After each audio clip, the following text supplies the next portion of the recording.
बिस्मिल्लाहिर्रहमानिर्रहीम।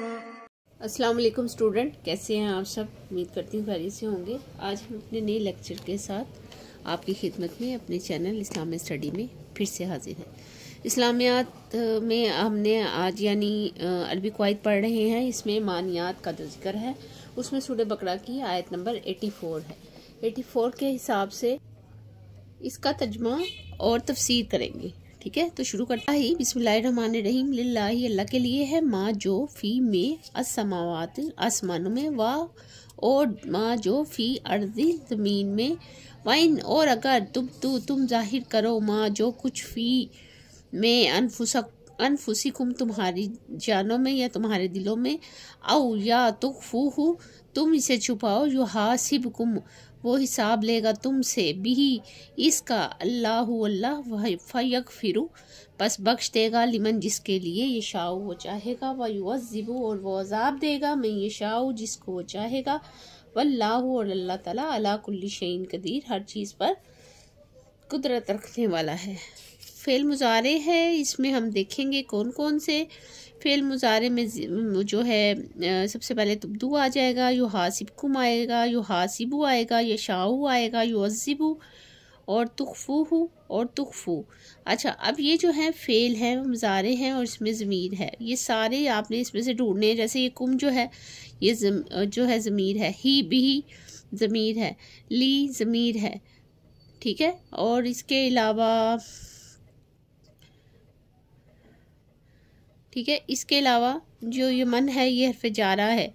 इस तरह आपने ना सारी चीज़ें निकालनी हैं जो भी इसमें अरबी ग्रामर की है, इसी तरह से इसको करना पड़ता है। आगे है हरूफ जर, लिल्लाही में लाम है, फ़ी में जो है फ़ी है और बिही में ब्या है, ही ज़मीर है, बिही में ही ज़मीर है और लिमन में लाम और अला में अला ज़माइर है, वानफुसिकुम में कुम ज़मीर है। मुरक्कब इज़ाफ़ी जो है अनफुसिकुम, ठीक है, ये मुरक्कब इज़ाफ़ी बनता है। तशरीह करते हैं इख्तियारात इलाही की वुस्अत। इस आयत में दीन की अवली बुनियाद यानी अल्लाह ताला का ज़मीन और आसमान और इनके दरमियान मौजूद तमाम चीज़ों का मालिक होना बयान किया गया है, ताकि हम अहम वसूली अमूर को एक दफ़ा फिर बयान कर दिया जाए जिन पर दीन इस्लाम की बुनियाद कायम है। अल्लाह को ही मालिक और ज़ो-समा मानना वो बुनियादी हकीकत है जिसकी वजह से इंसान अल्लाह के सिवा किसी दूसरे के आगे सर नहीं झुका सकता। फिर इस ज़ात कदीर के मुकम्मल अख्तियारात बयान किए गए हैं, वो मुकम्मल तौर पर बाइख्तियार है, इसको किसी कानून ने बांध नहीं रखा। रीडिंग करवाने का मकसद ये नहीं है कि आप कर नहीं सकते, करवाने का मकसद ये होता है कि इससे अच्छे समझ आती है। जब हम किसी से कोई कलाम सुनते हैं या बयान सुनते हैं तो उससे हमें बड़ी अच्छी समझ आती है बजाय खुद पढ़ने के।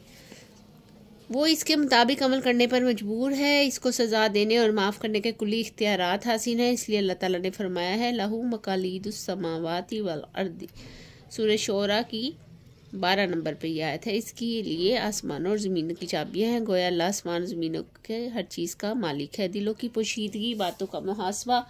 इस आयत का मजमून कुरान में एक और जगह पर यूँ बयान हुआ है कि वयालमु मा तुख्फूना व मा तुलिनून, सूरह नमल की ये 25वीं आयत है।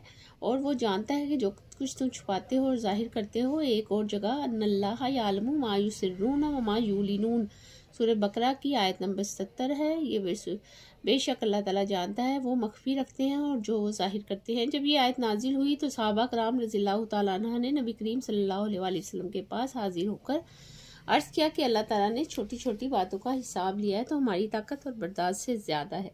तो आप सल्लल्लाहु अलैहि वसल्लम ने फरमाया है तुम यहूद की तरह ये ना कहो समीअना व अतअना, यानी हमने सुना है और नाफरमानी की, बल्कि यूँ कहो समीअना व अताना, हमने सुना और अताअत की। अब ये छोटी छोटी सूरतें अगर आप इसी में से करेंगे तो मुश्किल हो जाएगी। अलग पेज पे लिखी होंगी तो आप पूरी तफसीर में कई सूरतों को लिखकर उसकी आगे भी तफसीर बनाकर इसको लेंथी भी कर सकते हैं और अट्रैक्टिव भी कर सकते हैं।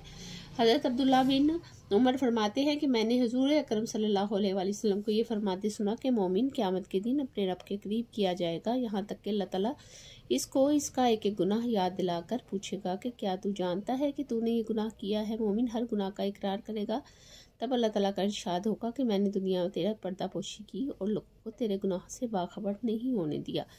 आज भी मैं इसको माफ़ करता हूँ और नेकियों का बदला इसको दिया जाएगा। लेकिन कफ़ार और मुनाफिकों को मजमा आम में बयान किया जाएगा। बुखारी और मुस्लिम एक और हदीस में है, अल्लाह ताला ने मेरी उम्मत के लोगों को दिल में आने वाले ख्यालात को माफ़ कर दिया है। फ़लसफ़ा मग़फ़िरत व अज़ाब, यानी इस आयत में अल्लाह ताला के इस इख्तियार का बयान है कि जिसे वो चाहता है बख्श देता है, जिसे चाहता है अज़ाब देता है। इस ज़मन में अल्लाह ताला का इरशाद है, उलाइका लज़ीना इश्तरू उज़्ज़लालत बिलहुदा वल अज़ाब बिलमग़फ़िरति। सूरह बकरा की आयत नंबर 2 175 पे वो लोग हदायत के बदले गुमराही और मग़फ़िरत के बदले अज़ाब खरीदते हैं। अज़ाब देने की वजह खुद अल्लाह ताला ने बयान फरमाई है, यानी अल्लाह किसी को बेवजह अज़ाब नहीं देता बल्कि ख़ुद को अज़ाब की दावत देते हैं। इसके अलावा अल्लाह ने मग़फ़िरत का मेयार भी मुकर्रर कर दिया है। फरमाया है, वल्लज़ीना आमनू व अमिलुस्सॉलिहाति वलहुम मग़फ़िरतुन, बस जो ईमान लाए और नेक अमाल किए इनके लिए बख्शिश है। इसलिए इंसान को ईमान के साथ साथ अमाल सालिहा भी बजा लाने चाहिए और फिर अल्लाह से बख्शिश की दुआ करनी चाहिए। इसी तरह अल्लाह का अज़ाब मग़फ़िरत और ज़ाब्ते के तहत है। अब हमारी मर्ज़ी है कि हम अज़ाब का रास्ता इख्तियार करें या मग़फ़िरत का। ये तो हुआ 284 की हदीस। आगे है 286 और 285, ये हम नेक्स्ट लेक्चर में करेंगे। और उम्मीद करती हूँ कि सारा आपको समझ में आया होगा। समझ में आने वाली ऐसी कोई ख़ास बात भी नहीं थी इसमें, लेकिन हमने तो ये लेक्चर को पढ़ना है और ये इम्पोर्टेंट आयत है, इसलिए इसको अलग से बयान किया गया है। अपना बहुत सारा ख्याल रखिए, चैनल को लाइक और सब्सक्राइब करें, इससे हौसला अफजाई होती है और पता लगता है आप लोगों को सब समझ में आ रहा है। नेक्स्ट वीडियो में नेक्स्ट लेक्चर के साथ आपसे फिर से मुलाकात होती है, तब तक के लिए अल्लाह हाफिज़।